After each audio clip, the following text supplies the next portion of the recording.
The galaxy believed Earth was dead. Every star network showed the same final image, a blue planet breaking apart under alien fire. Cities burned, oceans boiled, the sky turned black. The war lasted only 3 days. Humans never stood a chance. That was what the galaxy believed. Years later, Earth was listed as a dead world. No life, no signals, no reason to return. But under the broken surface of the planet, deep beneath a ruined city, something moved. A girl opened her eyes. Her name was Alara Vance. She did not remember the explosions. She did not remember the screams. She only remembered falling. The floor around her was metal, cold, cracked. A weak red light blinked above her head. Alara tried to sit up. Pain shot through her body. Her throat was dry. Her head felt heavy. For a moment, she thought she was dead. Then she heard a sound. A slow, steady beep. She looked down at her wrist. A small device was still attached. Its screen flashed a single line of text. Life signs detected. 1. Alara stared at it. 1. That meant only one thing. She was alone. The bunker around her was silent. Dust floated in the air. The walls were cracked but still standing. This place was old, very old. Her father once told her about it, a hidden emergency shelter built long before the war, meant to protect important people. She was not important, so why was she here? Alara pushed herself to her feet. Her legs shook, but she stayed standing. She walked slowly through the bunker. Empty beds, broken screens, rusted doors. No bodies, no voices, only silence. She found a water station. It still worked. She drank until her chest hurt. Then she found food, old protein packs, tasteless but real. She survived the first day, then the second, then the third. Time lost meaning. She slept when she could. She ate when she needed. Above her, Earth was dying. The bunker sensors showed the truth. The air outside was toxic. Radiation levels were high. Alien ships moved across the surface like insects. They were not soldiers anymore. They were scavengers. They came to take what was left. Alara watched them through a cracked camera feed. Tall shapes, metal armor, cold movements. They laughed. They spoke in sharp sounds she did not understand, but she understood their actions. They believed Earth was empty. They believed humans were gone. Alara clenched her fists. Days passed, then weeks. The bunker power slowly dropped. Lights dimmed. Systems failed. Alara knew the truth. If she stayed underground, she would die quietly. If she went outside, she might die screaming. But she also knew something else. Humans never waited quietly for the end.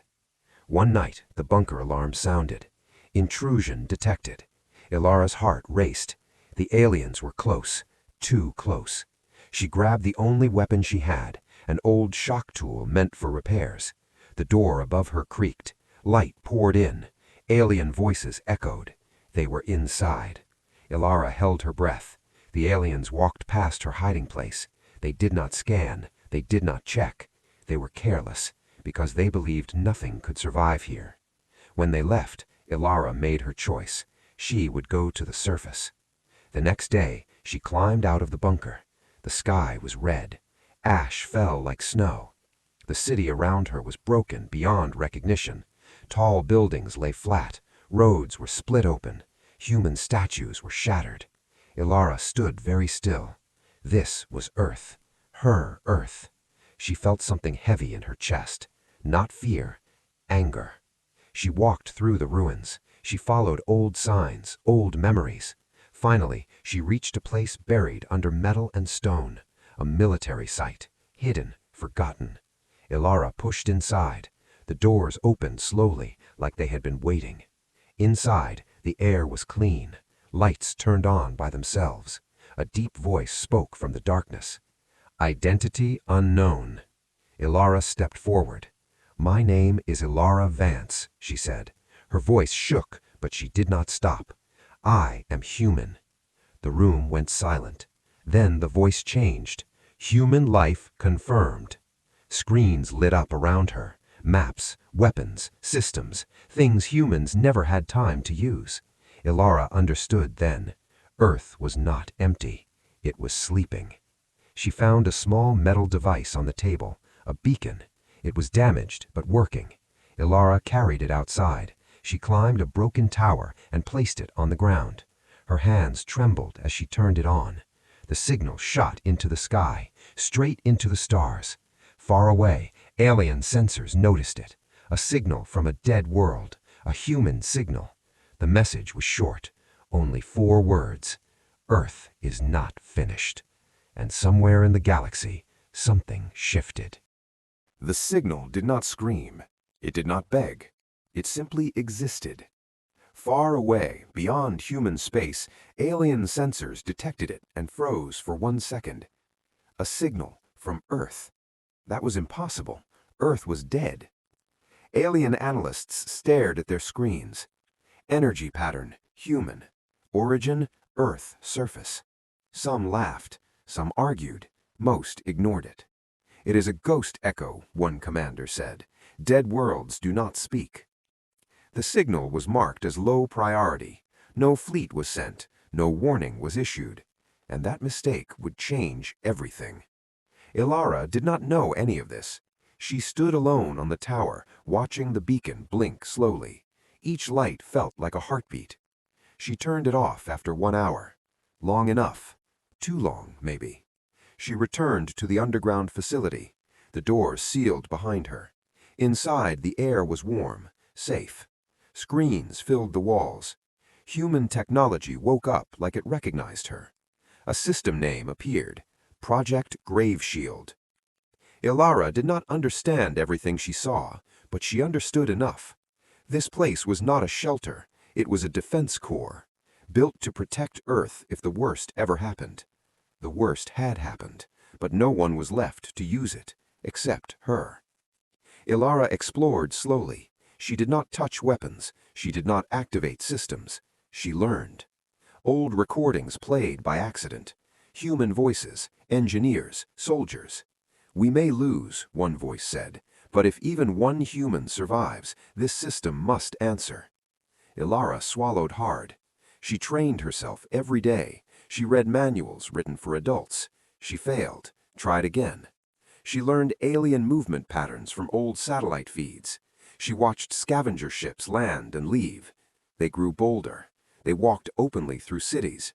They tore human metal from the ground. One alien group returned to the same area again and again, too close to her bunker. Ilara knew they would find the facility one day. She had to prepare. The first test happened by accident. A small alien drone drifted too close to the defense zone. Alarms rang. Ilara froze. The system asked a question. Engage response? Her hands shook. If she said yes, everything would change.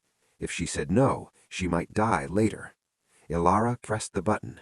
The ground hummed. Gravity twisted. The drone dropped from the sky like a stone. It hit the ruins and shattered. Ilara stared at the screen. Her breathing was fast. She had done it. Earth had fought back. The aliens noticed. They did not panic. They were confused. A patrol ship returned to investigate. Ilara watched them land. She stayed hidden. She listened to their voices through hacked audio. Old human trap, one said. Nothing active. They laughed. They sent 2 soldiers toward the ruins near the defense corps. Ilara's heart pounded. She did not want to kill, but she would not let them take this place. She activated the system again. The ground beneath the aliens became heavy, too heavy. They collapsed, unable to move. The patrol ship fired blindly into the ruins. Missiles hit old buildings. Dust filled the air. Ilara waited. She changed the gravity field slowly. Not crushing, not deadly, just enough. The aliens retreated. They dragged their soldiers back to the ship. The ship lifted off. Earth was silent again. Ilara leaned back in her chair. She felt sick. She had defended Earth, but now the aliens knew something was wrong. Far away, the patrol ship reported back. Earth is active, the captain said. Minimal resistance, controlled gravity shifts. The command center paused. Gravity tech was rare. Human gravity tech was supposed to be impossible. A malfunctioning weapon, one officer said. Send a stronger team later. Earth was still marked low priority. They still believed humans were gone. Days later, Ilara explored deeper levels of the facility. She found a room sealed by thick metal doors. A warning symbol glowed faintly. She opened it carefully. Inside was not a weapon. It was a chair, surrounded by cables and screens. A neural interface. Ilara understood. To control Earth fully, a human mind was needed. Not a general, not an army, a single operator. She stepped back. She was just a girl. But then she remembered the device on her wrist. Life signs detected. 1. If she refused, Earth would fall again. If she accepted, she would never be normal again. That night, alien ships returned, more than before. They landed closer. They scanned deeper. Ilara heard alarms scream. Core location at risk. She ran to the control room. Her hands hovered over the interface. Outside, alien lights cut through the ruins. They were not laughing now. They were hunting. Ilara sat in the chair. The cables moved on their own. They connected. Pain flashed through her mind, then silence, then clarity. She could feel Earth, the gravity, the metal, the broken cities. They were part of her. The aliens reached the outer doors. Ilara opened her eyes. Her voice was calm. "Access granted," she whispered. The planet answered. The moment Ilara connected to the system, Earth woke up. Not loudly, not with fire, but with awareness. She could feel the planet beneath her feet, the broken cities, the cracked ground, the hidden machines buried deep under stone and metal.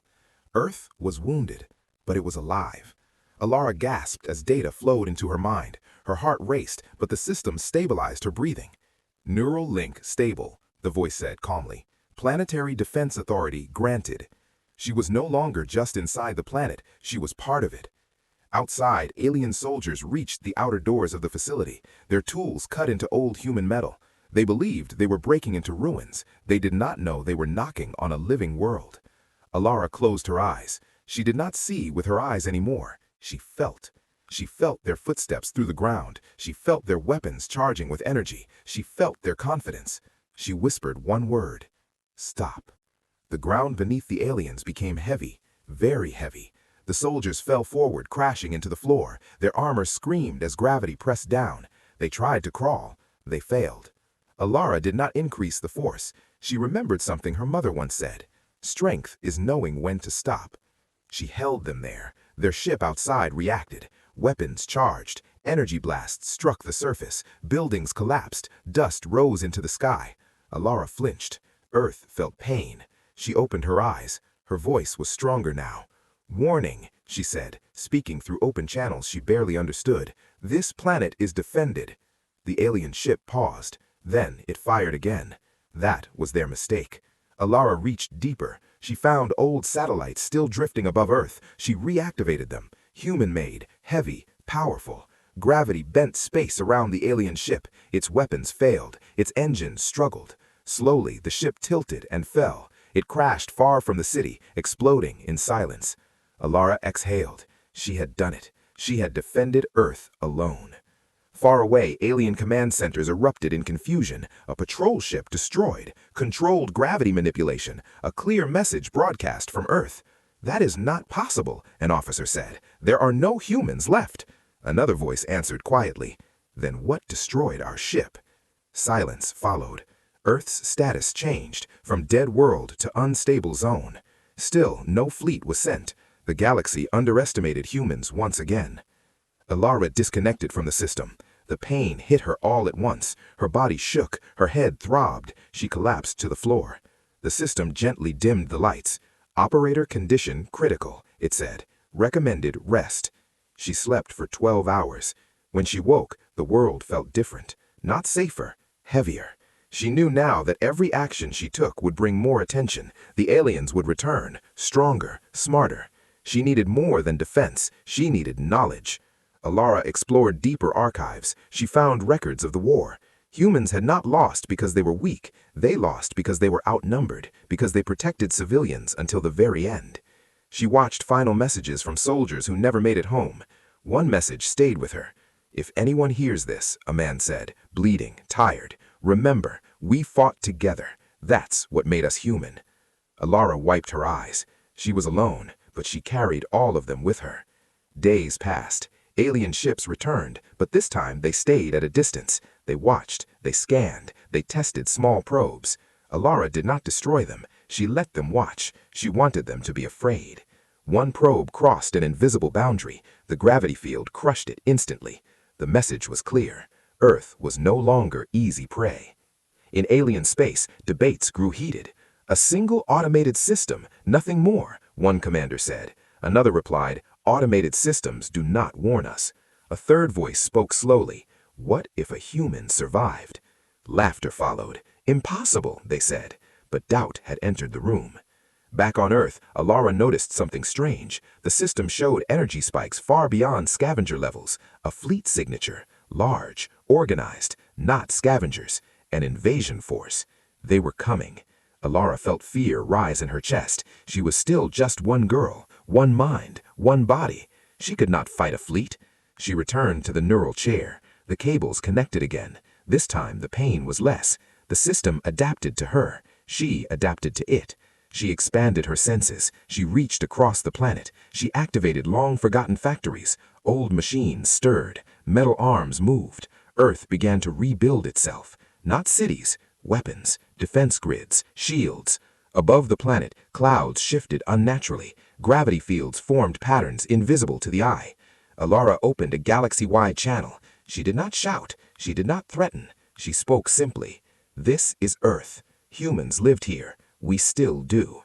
The incoming fleet slowed. Commanders stared at their screens. A human voice, young, calm, alive. Alara continued, "I do not want war, but I will not let you take what is left." Silence spread across space. For the first time since the fall of Earth, the galaxy listened to a human, and they realized something terrifying. Earth was no longer a dead planet. It was a guardian, and it was being guided by a child who refused to surrender. The alien fleet stopped at the edge of Earth's space. Hundreds of ships formed a dark wall against the stars. Each one was larger than any human ship ever built. From the command deck of the flagship, alien leaders stared at the blue-gray planet below. Earth looked weak, broken, still burning in places. One voice echoed through the command chamber. "It is only a machine," the fleet commander said, "controlled by a single survivor." Some officers shifted uncomfortably. "A survivor who destroyed a patrol ship," one replied. "A lucky strike," the commander snapped. "We do not fear ghosts." The order was given. Advance. Alara felt the fleet before she saw it. The planet trembled, not in fear, in warning. She was seated in the neural chair when alarms flared. Multiple high-level threats detected. Probability of total destruction high. Her heart raced. She opened her eyes and stared at the star map. So many ships. Too many. Even Earth's systems were not built for this. Alara swallowed. She remembered the soldiers in the recordings. She remembered their words. "We fought together." She was alone, but she carried their will. She opened all communication channels. "This is Earth," she said again. "Do not come closer." The fleet commander laughed. His voice filled the channel, cold and proud. "You are a child hiding behind old weapons. Step aside and we will end this cleanly." Alara closed her eyes. She felt Earth's gravity shift gently around the fleet. Not an attack, a warning. Some ships drifted off course. The commander's smile faded. "You dare threaten us?" he growled. He raised his clawed hand. "Fire!" The first wave of energy slammed into Earth's shields. The sky burned. Old defense platforms rose from the ground, firing back. Explosions filled orbit. Alara screamed as feedback surged through her mind. She tasted blood. The system tried to stabilize her. Operator stress critical. She pushed through it. She had no choice. Earth bent gravity around the attacking ships. Some were crushed. Some were thrown into each other. But the fleet kept coming. They adapted. They always did. The commander watched calmly. "Break the planet," he said. Heavy weapons charged. Planet killers. Alara felt true fear for the first time. If those weapons fired, Earth would be gone. So would she. She did something no human had ever done. She reached beyond defense. She reached into memory. Earth responded. Hidden across the planet, human satellites activated. Not weapons, archives, broadcast systems. Old human signals flooded space. Images of Earth before the war. Children laughing, cities alive, families standing together. Human voices echoed across the fleet. We lived here. This was our home. We are not monsters. Alien crews stared at their screens. Some hesitated, some looked away. But the commander did not. Erase it, he ordered. The planet shuddered. The first planet killer fired. Ilara screamed as the energy tore through space. Then something unexpected happened. The beam bent. Gravity twisted it away, not by force, by design.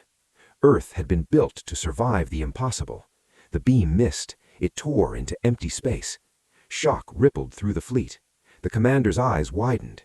That should not be possible. Ilara's voice cut through the channel.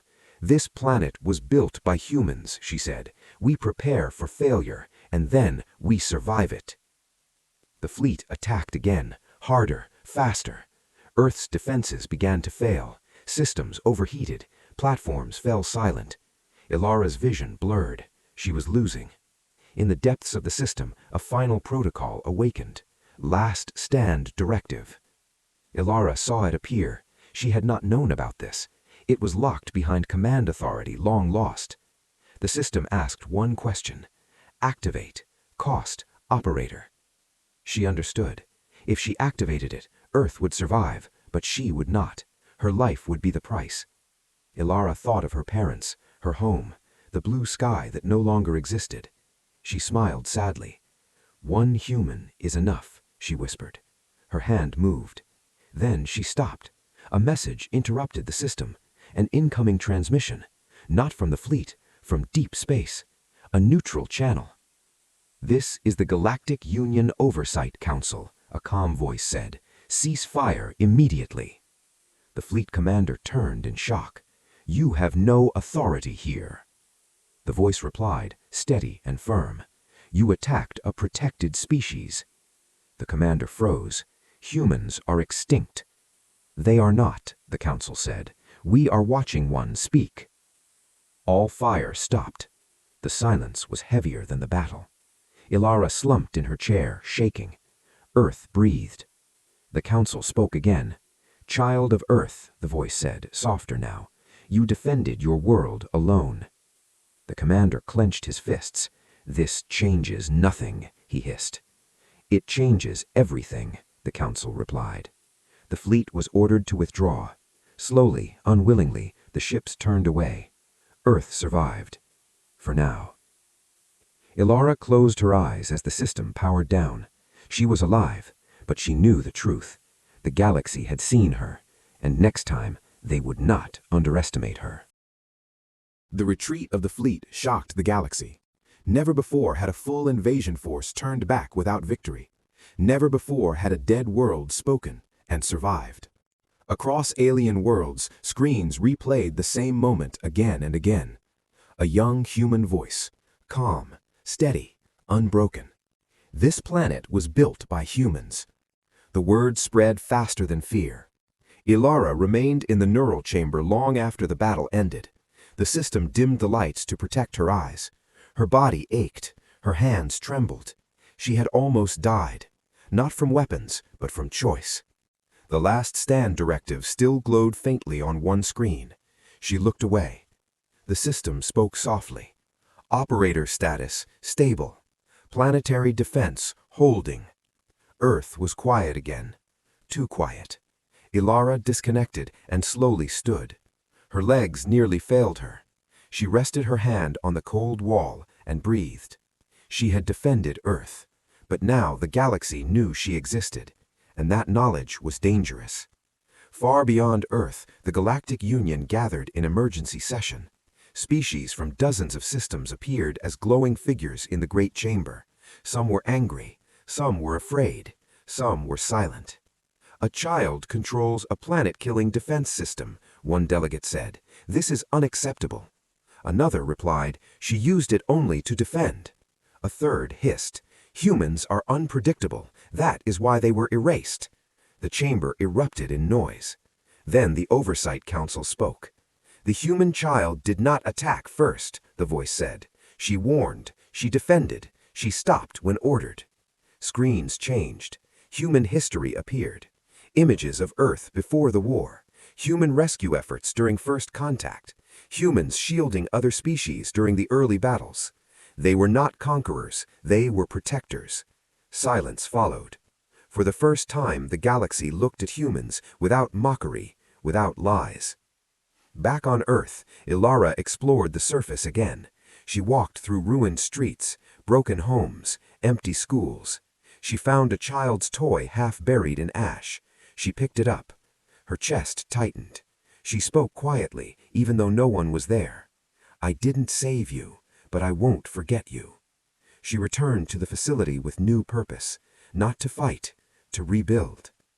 Alien ships returned to Earth's orbit days later. This time they did not aim weapons, they waited. Ilara detected them immediately. Her heart raced. She returned to the neural chair, but did not connect fully. She opened communication. "This is Earth," she said carefully. A different voice answered. "This is Ambassador Krell of the Galactic Union." No threat, no command, just a name. "We come to speak," the ambassador said. Ilara hesitated, then replied, "Speak." The ambassador's image appeared on a screen, tall, thin, eyes filled with caution and something else, respect. "You stood alone against a fleet," Krell said. "You did not destroy us when you could have." Ilara frowned. "I didn't want war." Krell nodded. "That is why we are here." He paused. "Many believed humans were dangerous because of their strength. We now see that your true danger is your refusal to surrender." Ilara said nothing. "We offer protection," Krell continued. "Earth will be declared a protected world. No fleet will attack without Union approval." Ilara felt relief and suspicion. "What do you want in return?" she asked. Krell answered honestly. "Time, to understand you." Not all agreed. Across the galaxy, fear turned into hate. Some species demanded Earth's destruction before humans could return. Others secretly studied Earth's defenses. The girl scared them, not because she was strong, because she was human. Ilara trained every day. She improved the systems. She learned diplomacy. She learned patience. She learned restraint. Earth changed slowly. Radiation lowered. Atmosphere stabilized. The planet responded to care like a wounded animal. It trusted her. One night, Ilara found a hidden archive, a message addressed to any survivor. It was from her mother. "If you are hearing this, then you lived. That means hope lived too." Ilara cried for the first time since the war, not from pain, from strength. The Galactic Union announced its decision. Humanity was declared critically endangered, but not extinct. Earth was placed under permanent observation. The galaxy reacted. Some celebrated, some protested, some prepared for war. Ilara watched it all from a small control room on a broken planet. She felt small, but she was not weak. A final transmission arrived from an unknown source, encrypted, old, human. Ilara opened it. A map appeared, coordinates far beyond Earth, and a message: "If you survived, you are not alone." Ilara stared at the screen, her breath caught. Humans, somewhere, alive. She clenched her fists. The galaxy thought the story was ending. It was only beginning. Ilara did not sleep that night. The message stayed on the screen, glowing softly in the dark control room. "If you survived, you are not alone." The words felt unreal. For years, she believed she was the last human, the final voice of a dead species. Now, hope stood quietly in front of her. She replayed the message again and again. The signal was old but strong, human encryption, military grade. Someone had planned for survival. Someone had believed. Ilara felt something she had not felt since before the war: purpose. The next day, the Galactic Union contacted Earth again. This time, the council itself spoke. "Child of Earth," the voice said, "your world is stable. The galaxy watches you." Ilara stood tall. "I do not want to be watched," she replied calmly. "I want to be left in peace." Murmurs filled the council chamber.